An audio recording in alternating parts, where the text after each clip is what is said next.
ዛሬ ማካፈላችሁ ቃል ትንሳኤ ምንድነው? ኦኬ ትንሳኤ እናከብራለን፣ ሪዘሬክሽንን እናከብራለን፣ ስለ ትንሳኤ እናገራለን። ግን ትንሳኤ ምንድነው? ትንሳኤ ለኛ ትንሳኤ ምንድነው? ትንሳኤን የምናከብርበት ምክንያት ምንድነው? በአመት አንድ የሀገር ልብስ ለብሰን ዶሮ ወጥ የምንበላበት በዓል ነው? በግ ታርዶ ስጋ የምንበላበት በዓል ነው? ወይስ ምንድነው ኢምፕሊኬሽኑ ለኛ? የትንሳኤ ጉልበት ምንድነው? እግዚአብሔር የተመሰገነ ይሁን። ኢየሱስ ክርስቶስ ወደ ምድር ላይ የመጣበትን ዓላማ መልአኩ ለማርያም ሲነግራት ህዝቡን ከኃጢአታቸው ያድናቸዋል ነው ያለው። ምክንያቱም የሰው ጠላት ኃጢአት ስለሆነ፣ የሰው ጠላት ኃጢአት ነው። ሰውን ከእግዚአብሔር የለየው ኃጢአት ስለሆነ ማለት ነው። አብረን እንሂድ። ጌታ ይባርክ። ሰውን ከእግዚአብሔር የለየው ኃጢአት ነው። እግዚአብሔር ያንን ያህል ለሰይጣን ሪኮግናይዝ አላደረገውም። ሰይጣን ከእግዚአብሔር ተለይቶ የሚጋርድ ኪሩብ ነበረ። ባይ ዘ ዌይ ሚካኤል ተዋጊ መልአክ ነው፣ ገብርኤል የምስላች ተናጋሪ ነው እንዲንላለን። ግን እውነት ነው። ግን ከኃጢአት በፊት ተዋጊ መልአክም አያስፈልግም ነበር። ማንን ይዋጋል? መላእክቶች ነበሩ። ሰይጣን ግን የሚጋርድ ኪሩብ ሆኖ ሀብቱም ምኑም እያለው እግዚአብሔርን ዙፋን ፈልጎ ከሰማይ ከተወረወረ በኋላ የሱ ቦታ ይሄ ከእግዚአብሔር ጋር አክሰስ ያለውን ሪሌሽንሺፕ ቦታ የያዘው ሰው ሆኖ ተገኘ። በመልኩ እንደ አምሳሉ የተፈጠረ ከእግዚአብሔር ጋር ህብረት ያለው ሰው ተገኘ። ይሄንን ሰው ከእግዚአብሔር የሚለይበትን መንገድና እሱ ያጣውን ቦታ ያም ሰው እንዲያጣው ጠላትነት ተፈጠረ ማለት ነው። እግዚአብሔር ደግሞ ሰውን በመልኩ እንደ አምሳሉ ነው የፈጠረው። ዊል ፓወር አለው። ሰው በፈቃዱ ነው መኖር የሚፈልገው። መንግስተ ሰማይን ሲፈጥር እግዚአብሔር ሁሉን ነገር የሰራው ለሰው ነው። ላይክ 6 ቀን ሙሉ ፍጥረቱን ሲፈጽም የፈጠረውንም ሰው በፈጸመውና ኮንክሉድ ባደረገው ኤደን ገነት ውስጥ ሲያስቀምጠው እግዚአብሔር ያንን ያደረገው ፕሬዝ ጋድ ለሰው ነው። እስቲ አጠገባችሁ ያለውን ሰው ላንተ ነው በሉት። ባለቀ ስራ ውስጥ ነው ያስገባን። ባለቀ በተፈጸመ ስራ ውስጥ ግን አይድል እንዳትሆን፣ ስራፈት እንዳትሆን፣ አበጃት፣ ጠብቃት፣ ተንከባከባት ብሎ እግዚአብሔር ለሰው ልጅ አሳይመንትን ሰጠው ኤደን ገነት ላይ ማለት ነው። ሰው በዛ ውስጥ በኤደን ገነት ውስጥ ሲኖር በግሎሪ የለበሰ ነበር። ስለዚህ ራቁቱን ሆኖ ራቁትነቱን ማይታይ ነበር። የእግዚአብሔር ድምጽ ማታ ማታ እየመጣ ያወራው ነበር። ነገር ግን እግዚአብሔር አሁንም የፈጠርኩት ሰው በመልኬና በአምሳሌ ስለሆነ የኔ ማንነት ስላለው ፈቃድ የሚባል ነገር ሰጠዋለሁ። ኤኒ ታይም እኔ ከሰራሁት ከዚህ ከኤደን ገነት መውጣት ከፈለክ፣ ከኔ መለየት ከፈለክ በግድ አልይዝህም። ከዚህ ዛፍ በበላህ ጊዜ ሞትን ትሞታለህ አለው። ስለዚህ ሰው ከኤደን ገነት መውጣት ከሌለበት ከዛ ዛፍ ነው መብላት የሌለበት ማለት ነው። ፕሬዝ ጋድ። ላስት ዊክ ቪዚት እናደርግ ነበር። ፕሬዝዬ ክብር ለጌታ ይሁን፣ ክብሩ ለጌታ ይሁን። ኔቪ ኦፈር አርጊንቶ ስለነበረ እኔም በሱ ምክንያት አንተ ልጅ ባንተ ምክንያት ማልገባበት ደጅ የለም፣ ጌታ ይባርክ፣ እንኳን ወለድኩ ብየዋለሁ። ጌታ ይመስገንና ኔቪ ትምህርት ቤቱን ለመጎብኘት እኔና ብርሽ አብረን የመሄድ እድል ነበረን። በጣም ስርዓታቸው ሲያምር ኤቭሪቲንግ ሶ ቢዩቲፉል እና የምታስጎበኘን ሴት ግን አንድ ነገር ነገረችን። በዚህ በር ተሳስታችሁ ከወጣችሁ ተመልሳችሁ መግባት አትችሉ። ይሄ ግቢ አክሰስ የሚሰጣችሁ በዚህ ባስ ስለገባችሁ ብቻ ነው። ክሊራንስ ስለሌላችሁ ከዚህ ግቢ ከወጣችሁ አትችሉም። እኔ እዚህ እየሰራው ተቀጥሬ አለች። ተሳስቼ ገና ግቢውን ሳለምደው ወጥቼ ያውቃለሁ። ተመልሼ ለመግባት ግን ብዙ ክሊራንስ አሰርቼ ነው የገባሁት። መውጫ አለው። ተመልሰሽ መግባት ከፈለግሽ ግን አትችይም ማለት አይ ሴድ እኔ በዚህ በር የሚለውን ብቻ ማየት አልፈለኩም። ታሳይኛለሽ? የትኛው በር ነው? ለወጣበት የማይገባው በር አልኳት። እኔ ላሳይሽ ብላኝ ወክ አስደርጋ ወስዳ ይሄ ነው በር ማትወጭበት፣ ከወጣሽ ተመልሰሽ አክሰስ ማድረግ አትችይም። I said okay እግዚአብሔርም ወስዶ አዳምና ሔዋን እንደሱ ነው ያሳያቸው። ወስዶ ይሄ ነው በሩ፣ መውጣት የፈለጋችሁ ቀን ግን ክሊራንሱን አትችሉት፣ ተመልሳችሁ መግባት አትችሉም። ከዚህ ዛፍ በበላችሁ ጊዜ ሞትን ትሞታላችሁ አላቸው። ከዛ አዳምና ሔዋን ወደዛ ዛፍም አልተመለከቱም አብረው ይኖራሉ የት እንደሄደ አዳም አላቅም ጠባቂው ሔዋን አንድ ቀን ከሰይጣን ጋር እዛ ዛፍ ጋር ተገናኘች እዛ ዛፍ ጋር ስትገናኝ እግዚአብሔር አትብሎ ያላችሁ ነገር አለ እንዴ ባይ ዘ ወይ እሱ ዕውቀት የለው ከእግዚአብሔር ጋር ምንነጋገረው ብርሃን እኛ ነን የምናገኘው መመሪያውን እሱ ነው የሚሰጠን ጠይቆ ለፍልፈን ነው የሚያገኘው ለዚህ ነው ፍጥረትን ሩጫ እንደበት ታቃጥላለች የሚለው ከዚህ ዛፍ አትብሉ ተብለናል አለችው ወይ አለ ትዊስት አደረገው እንደ እግዚአብሔር እንደምትሆኑ አውቆ ነው አትብሉ ያላችሁ እንጂ ከዚህ ዛፍ በበላችሁ ጊዜ ሞትን አትሞቱም አላት ያልገባው ነገር ወይም ሔዋን ያልነበራት ሪቨሌሽን ኦሬዲ ስትፈጠር እንደ እግዚአብሔር ሆና ነው የተፈጠረችው እንደ መልኩ እንደ አምሳሉ እንደ ምሳሌ ወዴትም አድጋ እግዚአብሔርን ለመምሰል መብላት የሚያስፈልጋት ፍሬ አልነበረም ኦሬዲ ስትፈጠር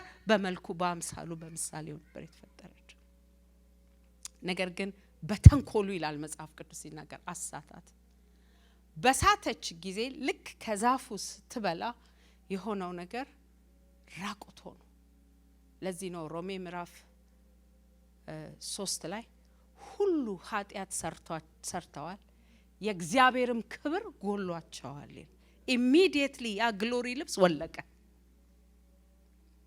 እኛ ከእግዚአብሔር ተለየን ሁለት አይነት ሞት እንዳለ መጽሐፍ ቅዱስ ይነግረናል ናቹራል ዴዝ አዳም 900 ላይ ነው ሞተው ስንት አመቱ ነው ሞተው ብቻ ሄደን እንጠይቀዋለን ወይ ባይብላችንን ገልበጥ አርገን እናነባዋለን 900 ያህል ግን ኢሚዲየትሊ ግን የሞተው ሞት አለ ያም ስፒሪቹዋል ዴዝ ይባላል መንፈሳዊ ሞት ይባላል ከእግዚአብሔር ተለየ በዛ ሰዓት ሰው ኃጢአት ሰርቶ ከእግዚአብሔር ሲለይ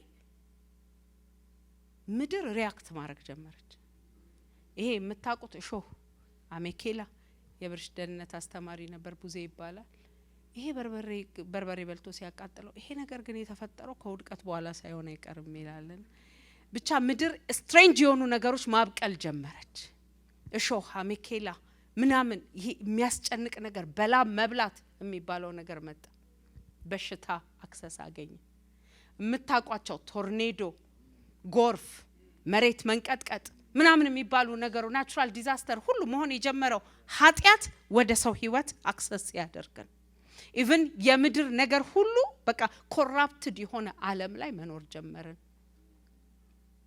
ለመጀመሪያ ጊዜ ሰው ከእግዚአብሔር ተለየ አዳት ሞመንት ሰው ሀፍረት የሚባል ነገር ገባበት ከዛ በፊት የግሎሪ ልብስ ስለለበሰ ሀፍረት አይታየው አፍሮ አያቅም እግዚአብሔርን ተደብቆ አያቅም ነገር ግን የኃጢአት ኮንሺየስነስ እኔ በደለኛ ነኝ የሚል መንፈስ ሁሉ የገባበት የዛን ቀን ያንን ዛፍ በበላ ጊዜ ነው አታድርግ የተባለውን ነገር ባደረገ ጊዜ ነው ከዛ ሰዓት ጀምሮ ሰው ከእግዚአብሔር መሸሽ ጀመረ ከእግዚአብሔር መደበቅ ጀመረ በራሱ ዘዴ ሀፍረቱን መሸፈን ጀመረ እግዚአብሔር ግን ሰው ወድቋል ብሎ አልተወንም ተመልሶ መጣ የታረደ በቆዳ ይዞ ሊያለብሳቸው ወደ ኤደን ገነት መጣ አዳሞይ ወዴት ነህ አለው ራቆቴን ስለሆንኩ ፈርቼ ተሸሸኳል ሲለው እግዚአብሔር እኮ አይቷል ግን ሁሉ ጊዜ ባፋችን ያለው ለዚህ ነው መጽሐፍ ቅዱስ ሲናገር ምናል ሰው በልቡ አምኖ ባፉ መስክሮ ይድናል እንድንለው ይፈልጋል ሲበላ አይቶታል ምን ሲያደርግ አትብላ ካልኩ ዛፍ በላህን ብሎ አለው ብሎ ሲለው አው በላው ወደኩ እኮ ማረኝ አላለም አይውሽ ብሎ ቢሆን አንባረርም ነበር ምክንያቱም እሱ በምህረቱ ባለጠጋ ስለሆነ ነገር ግን ያለው ምንድነው ይቼ ሰጠኝ ሴት አበላችኛል እሷንም እግዚአብሔር ጠየቀ ሁለቱም እንደበሉ አይቷል ሲጠይቅ እባብ አሳሳተኝ እኔ ነኝ የተሳሳትኩት እኔ ነኝ በደለኛው እኔ ነኝ ኃጢአተኛው እኔ ነኝ ያበላሁት have mercy on me አላለችም ምህረት አልጠየቀችም እባብ ነው አለች ከዛ እግዚአብሔር ሄደና እባቡን ረገመው ይላል መጽሐፍ ቅዱስ ባይዘው ስለነሱ ስለሚሆንባቸው ነገር ነው እንጂ የነገራቸው አልረገማቸው እግዚአብሔር የባረከውን አይረግምም መጽሐፍ ቅዱስን ይዩት እግዚአብሔርም እንዲህ ብሎ ባረካቸው ብዙ ተባዙ ምድርን ሙሏት ግዟትም ብሎ ባረካቸው የባረከውን አፉን ቀይሮ አይረግምም እባብን የረገመው ከአራዊት ሁሉ ተለይተ በሆድ ትሳባለህ፣ አፈር ትበላለህ አለ። ኤኒዌይስ ከዛን ጊዜ ጀምሮ ሞት በአንዱ አዳም ምክንያት ወደ ሰው ገባ። አዳም በስራ ኃጢአት ባለመታዘዝ ኃጢአት ከእግዚአብሔር ተለየ። ከዛ በኋላ እግዚአብሔር ከሰው ጋራ በተለያየ መንገድ ሊታረቅ ሞክሯል። አንድ ኔሽን ለራሴ ያስነሳለሁ ብሎ ከአብርሃም ጋር በመሄድ ሞክሮታል። ህግና ስርዓትን ለአንድ ኔሽን በመስጠት ሞክሮታል። እነዚህ ሁሉ ግን ሰውን መልሶ ወደ እግዚአብሔር ማቅረብ አልቻሉ። ያቺ ኤደን ገነት ውስጥ ያለችው ደግሞ ዛፍ የእውቀት ዛፍ ትባላለች፣ ወይም መልካምና ክፉን የምትለየው ዛፍ ትባላለች። ሌጋሊዝም በስራ በማንነት የምትኖሩት ማንነት ማለት ነው። ያኛው ግን እንዲሁ በጸጋ የሚኖርበት ዓለም ነው የተሰጠ። ይሄኛው ግን እውቀት ይሰጣል፣ በስራህ ነው የምትበላው። ያ ዛፍ ነው ከኤደን ገነት ሰውን ያወጣው።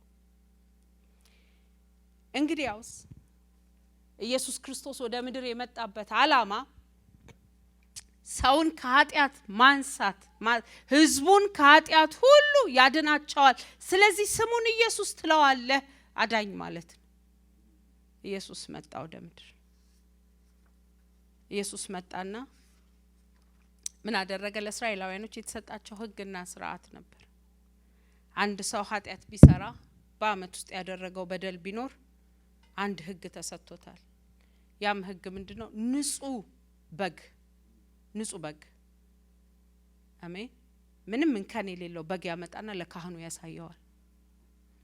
ካህኑ ስራው ቤተ መቅደስ ቁጭ ብሎ በጉን ኤግዛማይን ማድረግ ነው። የነገር እንከን አለው የለውም፣ ሰባራ ነው አይደለም፣ አንካሳ ነው አይደለም፣ አይነ ስውር ነው አይደለም፣ ያደርግና የካህኑ ስርዓት ይሄ ነው እንግዲያውስ ይለዋል። ኦኬ ይሄ በግ ንጹህ ነው ብሎ ካመነ ካህኑ በልንካ ቢላ ይለዋል፣ ደሙን አፍስስ ይለዋል።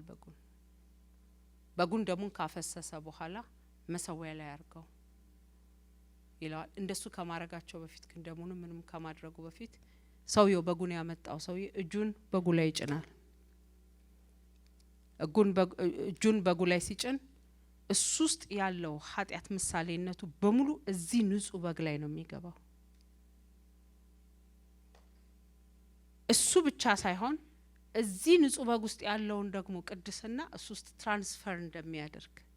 ይሄ እጅ መጫን ነገር ቀላል ነገር አድርጋችሁ እንዳታዩት፣ የሚተላለፍ ነገር አለው። ስለዚህ በግ ውስጥ ያለው ንጹህነት እሱ ውስጥ ይገባል። እዚህኛው ሰው ውስጥ ያለው ኃጢአት በግ ውስጥ ይገባል። ከዛ በጉ ይታረዳል። የኃጢአት ስርየት መደረግ አይችልም ነበር። ያ በግ የሰውን ኃጢአት የማስተሰረይ ብቃት ስላልነበረው፣ ነገር ግን የኃጢአት መከደን ይሆን ነበር፣ መሸፈን ይሆን ነበር። ከዚህ የተነሳ መስዋዕቱን ያቀረበው ሰውዬ ደስ ብሎት አም ፍሪ ኢን ጂሰስ ኔም እያለ ወደ ቤቱ ይሄዳል ማለት ነው። ነገም ግን ሲበድል ያ ፋይል ይከፈታል፣ ሌላ በግ ያመጣል። ነገር ግን እግዚአብሔር ፐርማነንት ሶሉሽን ፈለገ። ከሰው ጋራ በበግ መታረቅ። በዚህ ኢኮኖሚ አሁን እኛ ዘመን የበጉ ነገር ደርሶ ቢሆን አረ ስለ መዳኔ እግዚአብሔር ሆይ ክብር ላንተ ይሁን። ምን ነበር ማረገው? ነገር ግን መጽሐፍ ቅዱስ ሲናገር የዓለምን ኃጢአት የሚያስወግድ እግዚአብሔር በግ ይለዋል ኢየሱስ። የሁላችንን በደል በእርሱ ላይ ያኖረው ይላል። ፕሬዝ ጋድ። ኃጢአታችንን ሁሉ ወሰደውና ኢየሱስ ላይ ያኖረው to make me free completely። የትኛውን ኃጢአት? የዓለምን ሁሉ። እዚህ ዓለም ላይ ያለ ሰው ከማርሲያል መጣ እጁን ያሳየኝ። አንዳንዶቻችሁ አልተሰማችሁም ወይስ አልገባችሁም ወይስ ማርስ ላይ ናችሁ? ጌታ ይባረክ። እዚህ ምድር ላይ ያላችሁ ኃጢአተኛው እንደሆናችሁ የምታውቁ አይገርምም? የእናንተን ሁሉ ኃጢአት በምድር ላይ ያለውን ኃጢአት ሁሉ ወሰደና ኢየሱስ ላይ አኖረው። የሚገርማችሁ እግዚአብሔር ጻድቅ ፈራጅ ነው። ኦሬዲ ተናግሯል። ከዚህ ዛፍ በበላህ ጊዜ ኃጢአትን በሰራህ ጊዜ ሞትን ትሞታለህ።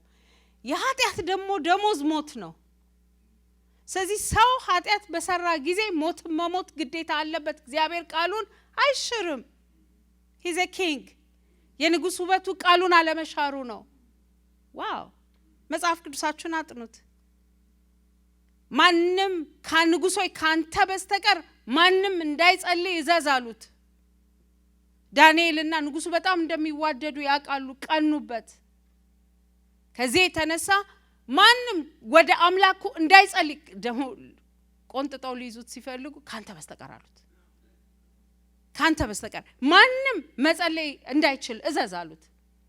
ዳንኤል ግን እንደ ልማዱ ጸለየ። ሲጸልይ ያዙበት፣ አገኙበት፣ ንጉሱ ጋር መጡት። ንጉሱ ጭንቅ ያዘው ይላል። ምክንያቱም በሱ ፊርማ የተፈረመ በሱ ቀለበት የታተመ ነገር መቀየር አይቻል። እሱ ብቻ አይደለም፣ አስቴርም ገብታ ስለ ህዝቧ ስትለምን ንጉሱ ያላት I can't change my word፣ እኔ ንጉስ ነኝ። I know አይሁዳዊ በሙሉ ሲጠፋ አዝናለሁ፣ ግን I don't know how to save them።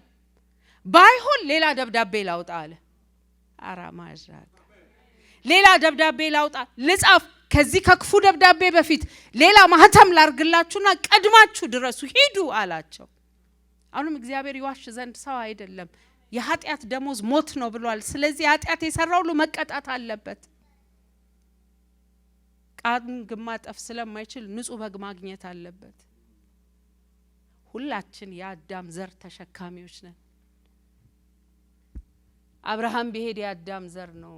ኖህ ጋር ጻድቅ ሆኖ አግኝቶት ቢይዘው የአዳም ዘር ነው። የሥራ ኃጢአት ባይኖርባቸው የውርስ ኃጢአት አለባቸው። ነገር ግን ከወንድ ዘር ያልተወለደ ከመንፈስ ቅዱስ የተጸነሰ አንድ ልጁን በማርያም ማህፀን ውስጥ አስቀመጠ። ለሔዋን ሲተነብይላት ካንቺ የሚወጣው ዘር ራሱን ይቀጠቅጣል ብሏት ነበር። ሴት ዘር የላትም፣ ሴት እንቁላል ነው ያላት። ከሷ ውስጥ ግን የወጣው ዘር ነው። ወንድ ውስጥ ነው ዘር ያለው፣ ሴት ውስጥ ዘር የለም። ካንቺ የሚወጣው ዘር ግን አላት፣ ካንቺ ውስጥ የሚወጣው ሲድ ነው አላት። እሱ አናቱን ይቀጠቅጠዋል አላት። ሃሌሉያ! ስለ ኢየሱስ ስራ ስሙ ይባር። ለምን የሚጸነሰው ከዮሴፍ አይደለም፣ የሚጸነሰው ከመንፈስ ቅዱስ ስለሆነ የገባው ዘር ነው። ያ ዘር ከሷ እንቁላል ጋር ተገናኝቶ ከመንፈስ ቅዱስ የመጣው ዘር ከሷ እንቁላል ጋር ተገናኝቶ ንጹህ በግ ተገኘ። ንጹህ በግ ተገኘ። የዓለምን ኃጢአት በሙሉ ኢየሱስ ከዚህ በፊት የነበረ ኃጢአት፣ ከዚህ በኋላ የሚመጣ የቤተሰባችሁ ጥንቆላና የቤተሰባችሁ ኃጢአት፣ ነፍሰ ገዳይነት፣ ዝሙት፣ ክፋት፣ ሌብነት፣ ዓለም ላይ አለ የተባለውን ኃጢአት በሙሉ ሰብስቦ ይሄ ንጹህ በግ ላይ ኢየሱስ ላይ ያደረገው። ኢየሱስ ላይ ካደረገው በኋላ የሚደረገው ወይ ወደ ምድረ በዳ ከከተማ ወጥቶ እንዲነዳ ይደረጋል ወይ ይታረዳል። ኢየሱስ ሁለቱንም ነው ያደረገው። ከከተማ ውጭ ጎልጎታ ላይ ሄደ፣ ስለ በደላችን ደቀቀ፣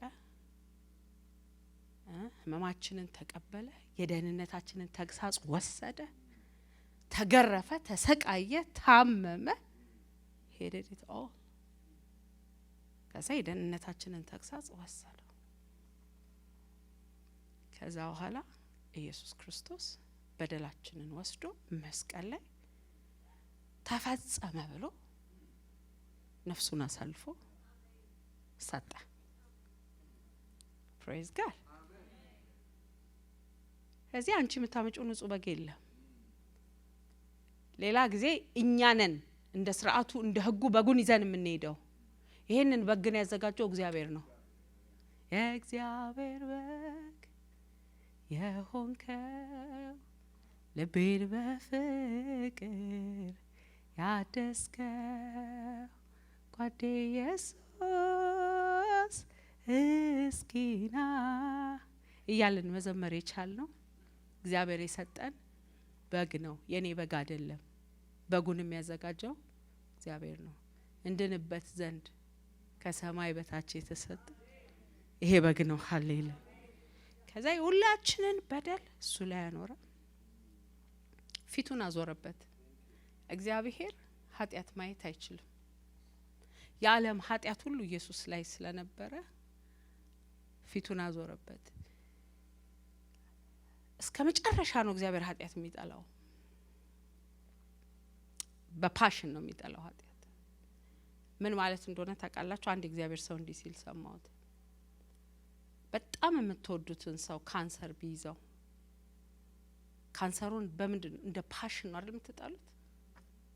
ይሄ ፓሽን ይሄ ካንሰር እኮ ነው ወንድሜን የወሰደብኝ፣ ይሄ ካንሰር እኮ ነው አባቴን፣ ይሄ ካንሰር እኮ ነው ቤቴን አንኳኩቶ የመጣው። በፓሽን ነው የምትጣሉት ካንሰሩ። ዋይ? ያ ካንሰር እንደሚገለው ታውቃላችሁ? እግዚአብሔር ኃጢአትን የሚጠላው እንዲህ ነው። እሱን ከልጆቹ የለየው ኃጢአት እንደሆነ ስለሚያውቅ በፓሽን ነው ይሄንን ካንሰር የሆነውን ኃጢአት የሚጠላው። ስለዚህ ኢየሱስ ክርስቶስ በመስቀል ላይ የተሰቃየው ስቃይ በሙሉ የከፈለው ዋጋ በሙሉ ስለ ኃጢአታችን ያደረገው በሙሉ የቀረ ኃጢአት የለም። ሁሉም ኢየሱስ ላይ ተደርጓል። ፕሬዝ ጋድ።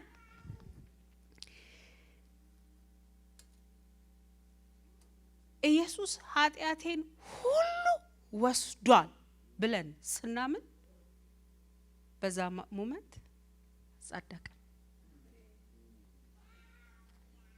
ሮሜ ምዕራፍ 4 አውጡት መጽሐፍ ቅዱሳችሁ። ሮሜ ምዕራፍ 4 ከቁጥር 21 ጀምሮ ያለውን ላምጡ።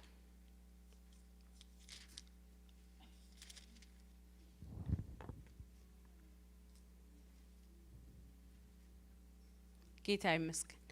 ከ11 ጀምሮ ከ18 ጀምሮና ከስንት ቁጥርና ካንተ ባክ 16 መሰለኝ 18 አገኘሁት። ዘርህም እንዲሁ ይሆናል ተብሎ ለእርሱ በተነገረው መሰረት ምንም ተስፋ በሌለበት አብርሃም በተስፋው አምኖ የብዙ ሕዝብ አባት ሆነ። እርሱ የ100 ዓመት ሰው ሆኖ ሳለ የራሱን ሰውነት የሳራ ማህፀን ሙት እንደነበረ እያወቀ በእምነቱ አልደከመም። ይልቁንም በእምነቱ በመጽናት ለእግዚአብሔር ክብር ሰጠ እንጂ የእግዚአብሔርን የተስፋ ቃል አልተጠራጠረም። እግዚአብሔር የሰጠው ተስፋ እንደሚፈጸም በሙሉ ልብ እርግጠኛ ነበር። ስለዚህ ጽድቅ ሆኖ ተቆጠረለት። እንዴት ነው የጸደቀው?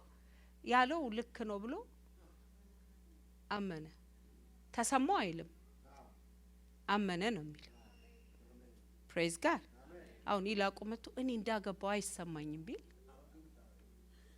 እኔ ምን አገባኝ ነው የምለው። ኦሬዲ አግብተሃል። ፕሬዝ ጋድ። ስለዚህ አብርሃም ተሰማው አይልም። አንዳንዴ እምነት አይሰማህም፣ ሊሰማህ አይገባም። ከኃጢአት እንደጸዳ ሊሰማን አይገባም። we have to believe because this is reality። ስለዚህ ጽድቅ ሆኖ ተቆጠረለት። ጻድቅ ሆኖ የተቆጠረለት የሚሰማው ቃል የተፈጸመው ለእርሱ ብቻ አይደለም፣ የሚለው ቃል የተፈጸመው ለሱ ብቻ አይደለም። ነገር ግን የእግዚአብሔር ጽድቅ አድርጎ ለሚቆጥርልን ጌታችን ኢየሱስን ከሙታን ባስነሳው በእርሱ ለምናምን ለኛ ጭምር ነው። እርሱ ስለ ኃጢአታችን እንዲሞት አልፎ ተሰጠ፣ እኛን ጻድቅ አድርጎ ለማቅረብ ከሞት ተነሳ። ፕሬዝ ጋድ ፕሬዝ ጋድ። the resurrection power መልእክቴ እሱ ነው። እስካሁን ያወራሁት ስለ ኃጢአት ነው። ፖይንቴ ግን ሪዘሬክሽን ነው፣ ትንሳኤ ነው። ፕሬዝ ጋድ። ሻፖራ ኢየሱስ ላይ አኖረው። ኢየሱስን ካኖረው በኋላ ግን ትንሳኤ ኃጢአቱን ሁሉ ተሸክሞ ቢሞት አለቀ። ትንሳኤ ባይኖር ክርስትናችንን ከሌላ ሃይማኖት የሚለየው 3 ነገር ልንገራችሁ። የኛን እምነት ክርስትና ብዙ አይነት ክርስትና አለ። የኛን እምነት ግን ከሌሎች ሃይማኖቶች የሚለዩት 3 ትልልቅ ነገሮች አሉ። የመጀመሪያው ነገር በድንግል ያለ ወንድ ዘር መጸነሱ፣ ቨርጂን በርዝ መሆን። የትኛውም ሃይማኖት ቨርጂን በርዝ የለውም።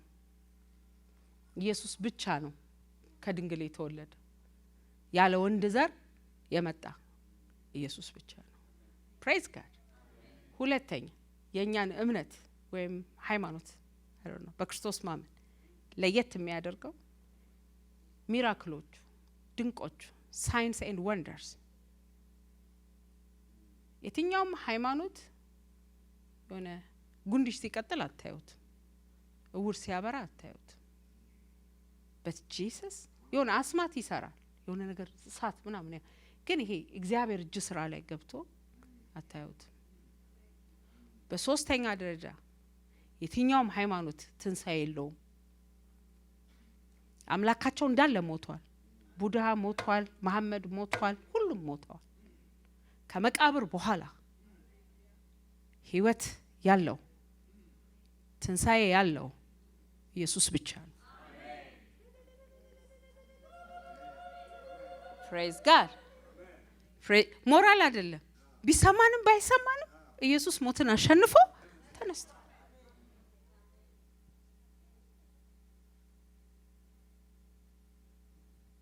አሜን። ከሞት መነሳቱ ለኛ ያለውን ጥቅም ለማየት ከዛ አንደኛ ቆሮንቶስ 15 አንብበን እንጨርሳለን። ሰውን ከእግዚአብሔር የለየው ኃጢአት ነው ብያችኋለሁ አይደል? እሺ ከቁጥር 12 ጀምሮ ነው የምናነበው። ክርስቶስ ከሙታን እንደተነሳ የሚሰብክ ከሆነ ከናንተ ያንዳንዱ የምንሰብክ ከሆነ ከናንተ አንዳንዶቹ እንዴት የሙታን ትንሳኤ የለም ይላሉ? የሙታን ትንሳኤ ከሌለማ ክርስቶስ አልተነሳማ። ክርስቶስ ካልተነሳ ስብከታችን ዋጋ ቢስ ነው። ሁራ ባሻለ ስብከታችን ዋጋ ቢስ ነው። እምነታችን ከንቱ ነው። ኦኬ እዚህ ድረስ አደረስኳችሁ። ኢየሱስ ክርስቶስ በደላችንን ሁሉ ተሸከመው አልኳችሁ። ተሸክሞ ስለ ኃጢአታችን ሞተ አልኳችሁ። እልል አላችሁ። ግን ተነሳን ካልጨመርኩበት፣ ኢየሱስ እንደ ተነሳ ካልነገርኳችሁ ግን እምነታችን ከንቱ ነው። የሙታን ትንሳኤ ከሌለ የኛን እምነት ከሌላ ሰው የሚለየው ምንም ነገር የለም። ኢየሱስ ከሙታን ስለተነሳ የምንሰብከው ወንጌል እውነት ነው። ኢየሱስ ከሙታን ስለተነሳ መጽደቃችን እውነት ነው። እሺ ካላመናችሁ እንቀጥል። ቁጥር 15 ከዚህ በላይ እግዚአብሔር ክርስቶስን ከሞት አስነስቶናል ብለን በመመስከራችን ሐሰተኞች የእግዚአብሔር ምስክረኞች ሆነን ተገኝተናል። ሙታን የማይነሱ ከሆነ ክርስቶስንም አላስነሳውም ማለት ነው። ምክንያቱም ሙታን ካልተነሱ ክርስቶስ አልተነሳም። ክርስቶስ ካልተነሳ እምነታችን ከንቱ ነው። እናንተም እስካሁን ድረስ በኃጢአታችሁ አላችሁ ማለት ነው። ዋው!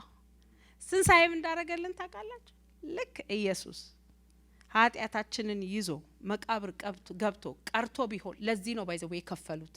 ተነሳ የሚለውን ወሬ ታወሩና ብለው ረብጣ ብሬ ሰጧቸው። እንዳታውሩ ብለው ያሏቸው ትንሳኤው ነው ምስክሩ የመጽደቃችን። አስረዳችኋለሁ። ትንሳኤው ነው ምስክሩ የኔና አንተ መዳን። የኃጢአታችን ዋጋ መከፈሉ ምስክሩ የክርስቶስ መነሳት። እነዛ ገንዘብ እንደተከፈላቸው ስላወቀ ኢየሱስ ለሐዋርያቱ ታያቸው። ሐዋርያቱ 12 ብቻ ሆኑበት፣ ለ500ዎቹ ታያቸው። ከዛ ሐዋርያ ጳውሎስ ምን አለ? ከሁሉ ለማንስ ለጭንጋፍ ባሪያው ለሆንኩ ደግሞ ለኔ ደግሞ ታየኝ አለ። አሁን የትንሳኤው ምስክር ሆንኩለት አለ። ለምን ብትሉ ኃጢአታችን ዋጋ ሪሲቱ ነው። ትንሳኤ የኃጢአቴ ዋጋ ክፍያ ሪሲት ነው። አንዳንድ ጊዜ አንዳንድ ፔመንት አድርጋችሁ ሪሲቱ ከሌላችሁ ድጋሚ ትከፍላላችሁ። ብዙ ሰዎች የኢየሱስ ሪዘሬክሽን ፓወር የነሱ የመጽደቅ ምክንያት ስላልሆነ እንደሆነ ስላልገባቸው ድጋሚ እየከፈሉ ነው። I have to do this, I have to do that እያሉ ነው ሪሲቱን እንደማሳየት። የኢየሱስ ሪዘሬክሽን ፓወር is my receipt። እንገባለን፣ እንወጣለን፣ መሰማሪያም እናገኛለን ይላል። ፕሬዝ ጋድ። እኔ እንደከፈልኩት አይደለም ያ ሪሲት የሚያሳየው እሱ እንደከፈለልኝ ነው። ትላንትና ብርሽ ስለዚህ ስለተከፈለው ዋጋ ያወራን ይያለ እኔና አንቺ እኮ እንደምንኖረው እንደ በቀደሙ ቶርናመንት ክፍያ ነው አለኝ። ምን ማለት ነው አልኩት። ልጃችን ጌም ነበራትና አብረን እንሄድ ነበር። ሶ ትኬት ቀድመን የገዛ ነው በስልካችን ትኬት እያሳየን ነው የምንገባው። እንወጣለን እንገባለን፣ እንደገና ትኬቱን እናሳያለን፣ እንወጣለን እንገባለን። ያቆሙናል። መታወቂያችሁና ሪሲታችሁን አምጡ ይሉናል። እሺውም 20 ብር ከፍያለሁ ብዬ ያሳያለሁ። እሱም ያሳያል። የኔ ክፍያ ለሱ አይሆን የራሱን ክፍያ ያሳያል። ከዛ ደግሞ ከጌሙ ሴክሽን አይ በቃ ከዚህ በኋላ 2 ሰዓት ብሬክ ስላላችሁ እንውጣ እንላለን። እንወጣለን፣ ደግሞም ተመልሰን እንገባለን። ለምን? ኦሬዲ ሪሲቱ ስላለ። ትንሳኤ ኢየሱስ ከሞት መነሳቱ ኃጢአታችን እንደተሸከመ ዋጋውን ቅድም ነግሬያችኋለሁ። እግዚአብሔር ኃጢአትን ኦቨርሉክ ያደረገው ማንነቱ ኃጢአትን ማየት አይችልም። ነገር ግን ሁሉ ጊዜ የሚያየው ኢየሱስን ነው። ኢየሱስ ሪሲቱ ነው። ለኔና ለናንተ ኃጢአት መሞቱ ክፍያው ሪሲቱ ነው። ያንን ሪሲት ደግሞ ይዞ የወጣው ትንሳኤው ስለሆነ ነው። ሃሌሉያ። መጽሐፍ ቅዱስ ምን ይላል? እንግዲህ የጸደቅነው ኢየሱስን ከሞት እንዳስነሳው ስናምን ነው። ማጨስ ስናቆም አይደለም የጸደቅነው። መዋሸት ስናቆም አይደለም የጸደቅነው። ከስራ በኋላ አይደለም ጽድቅ። ተሰማኝም አልተሰማኝ በክርስቶስ ኢየሱስ ሞትና ትንሳኤ ካመንኩ ጸድቄያለሁ። ኢየሱስ የኔን ኃጢአት እንደተሸከመ እኔ ላይ አሁን ምንም ኃጢአት እንደሌለ ንጹህ በግ እንደተሰጠኝ የኔ ኃጢአት በሱ ላይ ትራንስፈር እንደሆነ የሱ ጽድቅ ደግሞ እኔ ውስጥ እንደገባ ሳምን የእግዚአብሔር ጽድቅ ነኝ ብዬ ራሴን አምናለሁ። የእግዚአብሔር ጽድቅ መሆኑ በስራ እንደሆነ ያሰብኩ ቀን ክርስቶስ በከንቱ ሞቷል።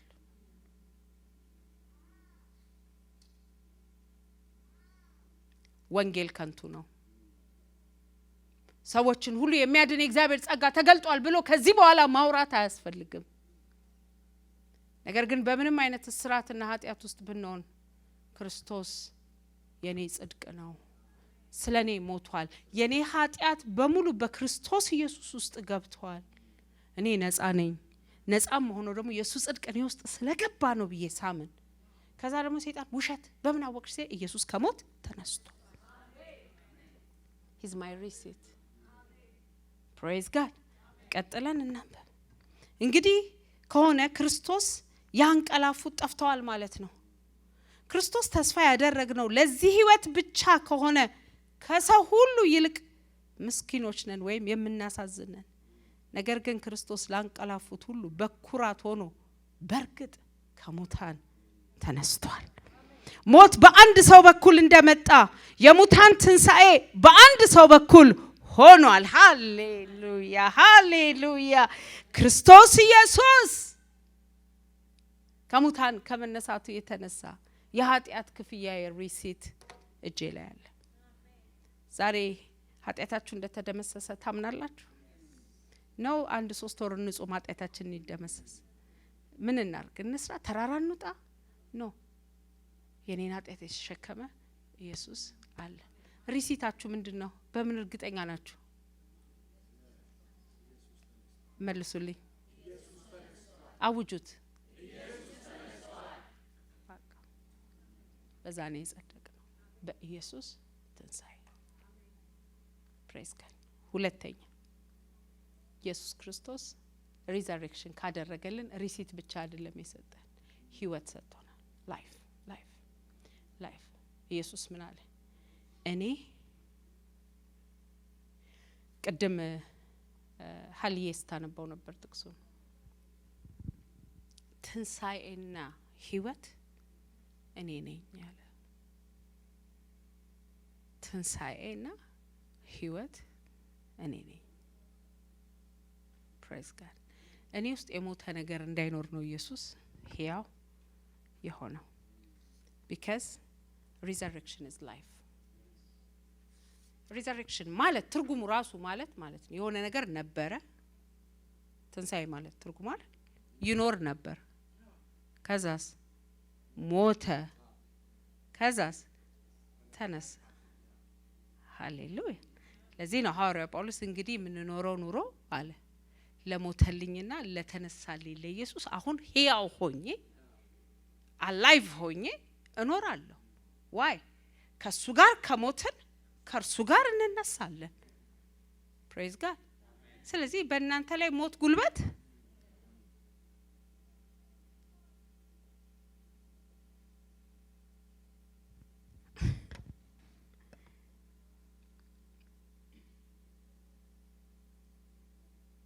ኢየሱስ ሊሰጠን የወደደው ህይወት the life that he wants us to have and ሊሰጠን የፈለገው ህይወት የትንሳኤ ህይወት ነው።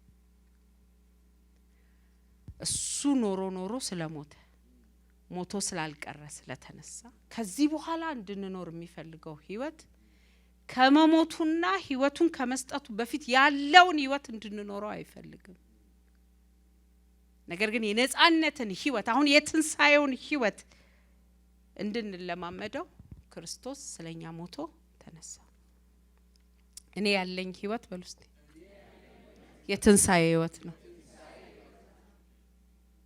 ስለ መንፈስ ቅዱስ ሲያወራም እንደሚል ታውቃላችሁ ኢየሱስ ክርስቶስን ያስነሳው ኃይል በእናንተ ውስጥ ቢኖር ነው የሚለው። ስለዚህ now I am experiencing the resurrection life of Christ።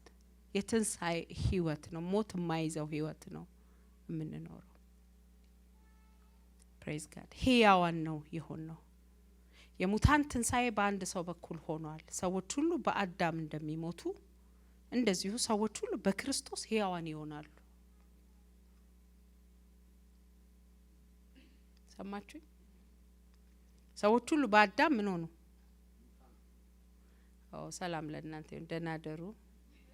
ቤት ሂዱና አይ የነ ወይንዬን ምሳ ብሉ።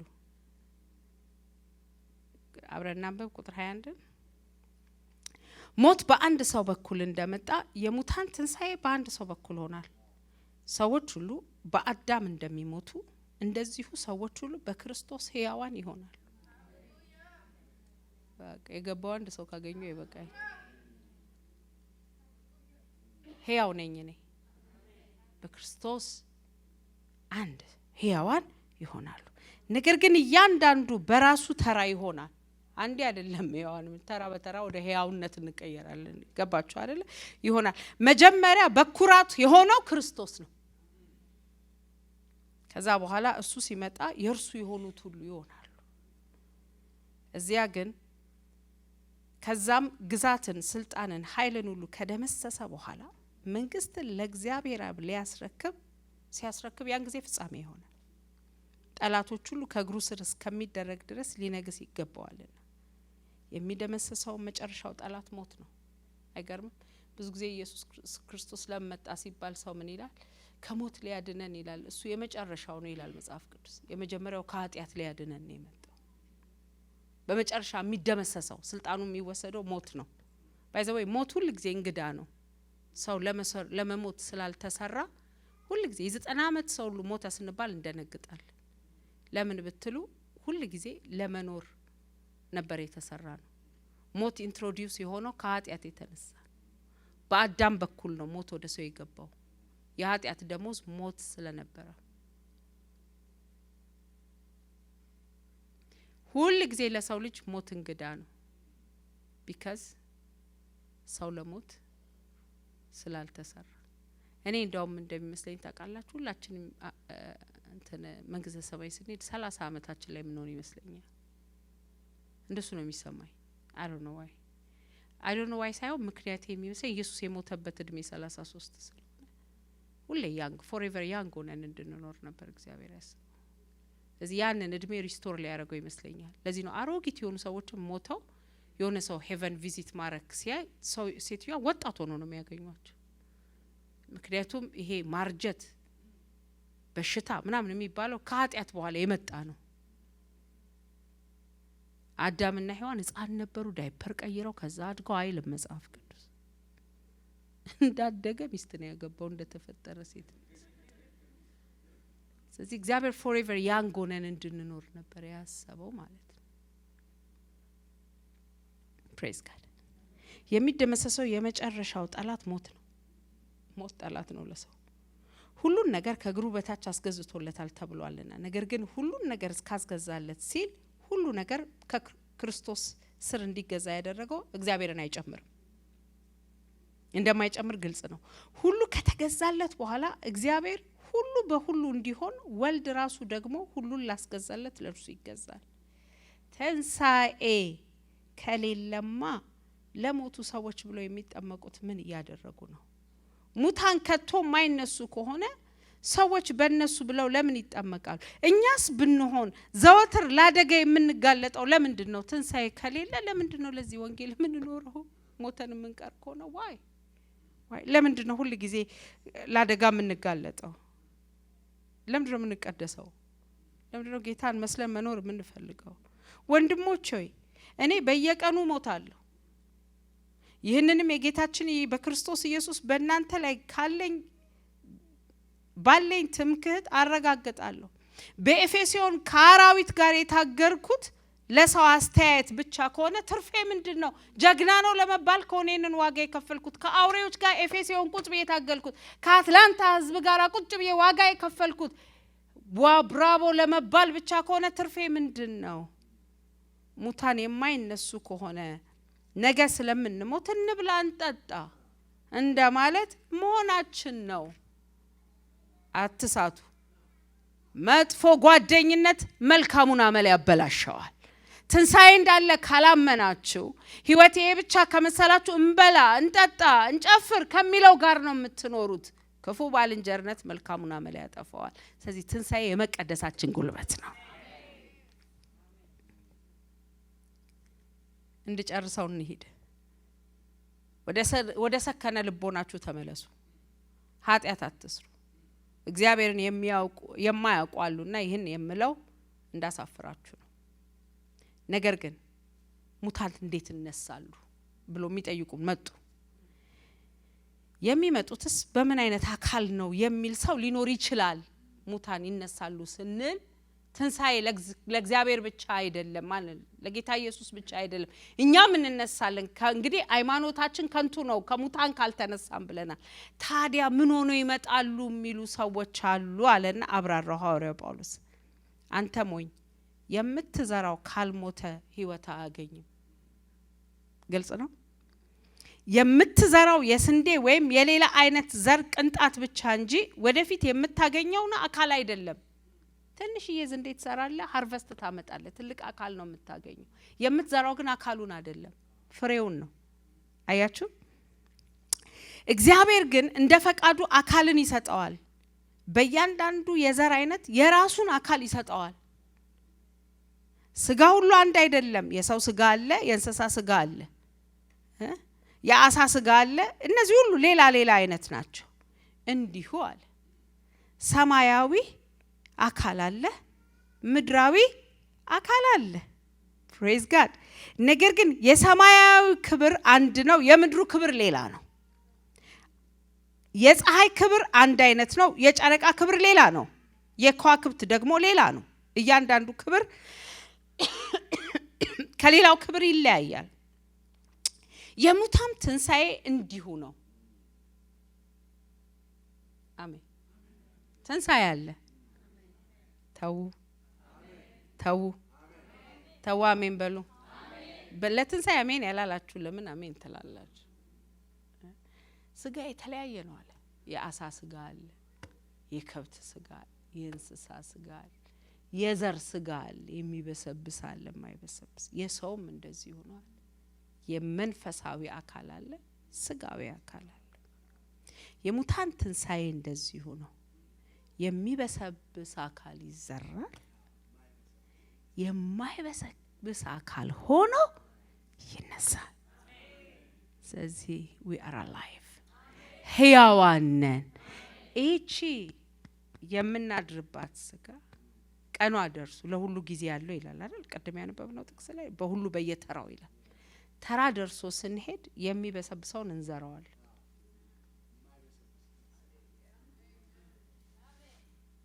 አሜን። አንቺ ቆንጆ ነሽ ይላሉ።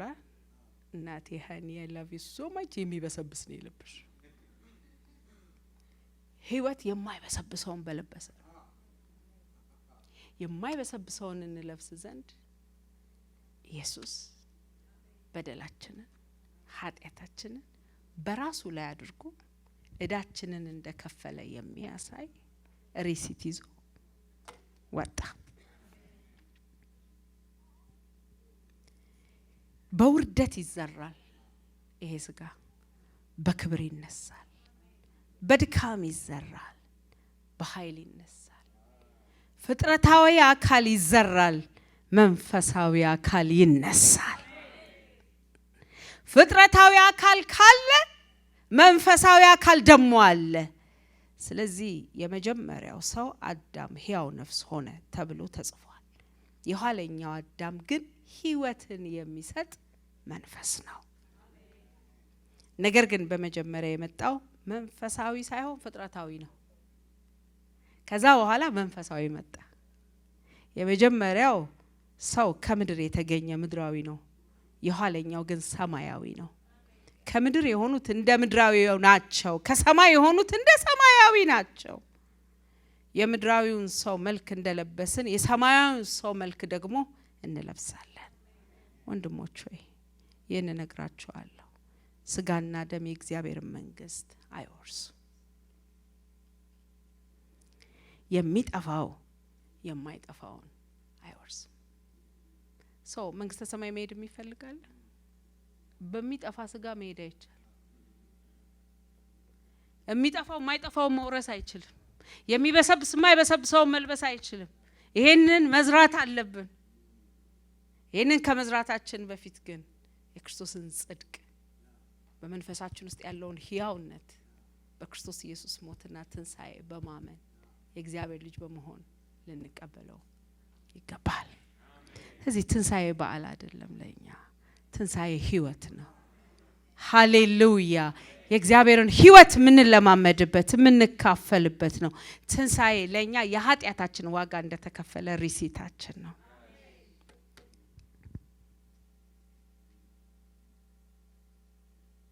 ይሄ ኮንሰፕት አይጥፋባችሁ። ሁል ጊዜ ሰይጣን እንድትከፍሉ ሲጠይቋችሁ ኢየሱስ ከፍሎታል እኮ በሉት። ሪሲቱ አይጥፋባችሁ። የሪሲቱ ኮንሰፕት አይደምሰስባችሁ። ዛሬ በመንፈስ ቅዱስ እንደገና ይታተማምሯችሁና ልባችሁ ኢየሱስ ከፍሎታል። አም ፍሪ። ሃሌሉያ! ሰይጣን መጥቶ ይነግረናል። በቀደም ለት እኮ ስለዋሸሽ ነው ይሄ መጣብሽ፣ በቀደም እኮ እንዲህ ስላደረግሽ ነው። ኢየሱስ ከፍሎታል። I have the receipt። ይሄ ለኃጢአት ለመስራት አርነት እየሰጠዋችሁ አይደለም።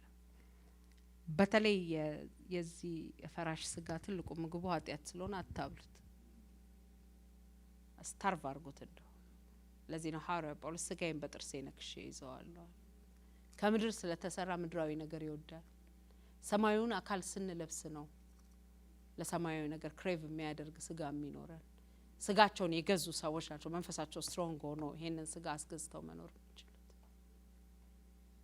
ግን this is my receipt። ሃሌሉያ! ሙታን የማይነሱ ኦኬ፣ መለከት ይነፋል፣ ሙታን የማይበሰብሱ ሆነው ይነሳሉ። እኛም እንለወጣለን። የሚጠፋው የማይጠፋውን የሚሞተው የማይሞተውን ሊለብስ ይገባልና የሚጠፋው የማይጠፋውን የሚሞተው የማይሞተውን የሚለብስበት ጊዜ ሞት በድል ተዋጠ ተብሎ የተባለው ቃል ይፈጸማል። ስለዚህ የመቃብር ጥቅስ አገኘን። በእውነት እኔ ሳነበው ጌታው የመቃብር ጥቅስ አገኘው። አንተ ካልመጣ መቃብር ካለኝ ይሄ ነው ጥቅስ ያልኩ። ሞት በድል ተዋጠ፣ ሕያው ሆነን መኖር ጀመርን ማለት ነው። ፕሬዝ ጋድ። እንዲሁም ሞት ሆይ ድል መንሳት የታለ? ሞት ሆይ መንደፊያ የታለ? ሰዎች መንደፊያ፣ የሞት መንደፊያ ኃጢአት ነው። የኃጢአት ኃይል ህግ ነው። ያቺ ዛፍ ናት፣ ህግ ነው። ነገር ግን በጌታ በኢየሱስ ክርስቶስ በኩል ድል ለሚሰጠን ለእግዚአብሔር ምስጋና ይሁን። አሜን። ስለዚህ የተወደዳችሁ ወንድሞቼ ሆይ ጸንታችሁ ቁሙ። በምንም ነገር አትናወጡ። በጌታ ስራ ዘወትር የምትተጉ ሁኑ። ምክንያቱም በጌታ የምትደክሙበት በከንቱ እንዳልሆነ ታውቃላችሁና። ፕሬዝ ጋድ። ስለዚህ ትንሣኤ ለኛ ይሄንን ነው የሚያደርግልን። ኢየሱስ ክርስቶስ ከሙታን ከመነሳቱ የተነሳ ኃጢአታችንን፣ በደላችንን፣ ህመማችንን፣ ደዌያችንን የኛም ብቻ አይደለም የዓለምን ኃጢአት በሙሉ በዚህ በንጹህ በግ በሆነው በኢየሱስ ላይ አድርጎ ሲኦል ሄዷል፣ መቃብር ውስጥ ገብቷል። ኢየሱስ ታሪኩ ዛጋ አብቅቶ ቢሆን ክርስትናችን ተረት ተረት ብቻ ነበር። ነገር ግን ክርስቶስ ከሞት ስለተነሳ ማለት ነው ወንጌላችን እውነት ነው። ሕያውነትኛ ውስጥ አለ። ፕሬዝ ጋድ። እኛም ራሳችን ኢየሱስ የሙታን በኩር ሆኖ ስለተነሳ በሞትን ጊዜ ሕያዋን ሆነን እንነሳለን። እንኳን ደስ አላችሁ። እንደኛ ትንሣኤ የገባው ያለ አይመስለኝም። ማለት በክርስቶስ ኢየሱስ ከሆነው ሰዎች በላይ ሴሌብሬት የምናረገው ነገር ነው። ምሰራው ነገር የለኝም፣ እማምነው ነገር ግን አለኝ። ጽድቆ ነው ይቆጠርልኝ ዘንድ ክርስቶስ በደሌን እንደወሰደ መተላለፌ እንደወሰደ በሶስተኛው ቀን ከሙታን እንደተነሳ ካመንኩ የእግዚአብሔር ጽድቅ እኔ ላይ አለ። ቆመን እንጸልያለን።